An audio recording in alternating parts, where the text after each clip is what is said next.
Баршаңызға сәлем. Бүгін сіздермен бірге 3 қана ингредиенттен жасалатын салаттың жасалу жолымен бөлісемін. Салатқа алма, қызанақ, сыр қажет болады. Енді салатты дайындауды бастайық. Ең бірінші сырды төртбұрышты етіп тураймыз.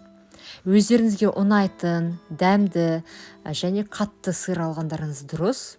Сол кезде салатты дәмді болып шығады. Төртбұрышты етіп тураймыз. Достар, осы YouTube каналымда тұрақты түрде жаңа рецепттермен бөлісемін. Рецепттерді жіберіп алмас үшін осы видеоның астына подписаться батырмасын басып тіркеліп алыңыздар. Сырды ыдысқа саламыз. Содан кейін қызанақты да төртбұрышты етіп тураймыз. Қызанақтың қажет емес жерлерін алып тастаймыз. Содан кейін төртбұрышты етіп тураймыз. Сонымен қатар осы YouTube каналымда салаттардың да рецептілері көп. Осы бейненің жоғарғы жағында оң жағына қарасаңыздар, сілтемесін қалдырдым, кіріп көрсеңіздер болады. Қызанақты ыдысқа саламыз.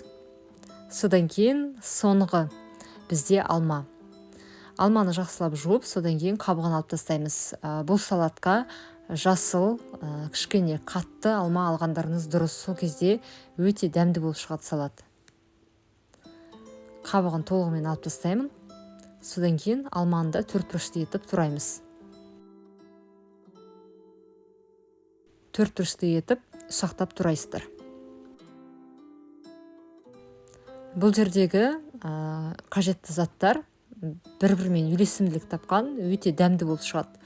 Сондықтан жасап көріңіздер, 5 минут қана уақыт алады.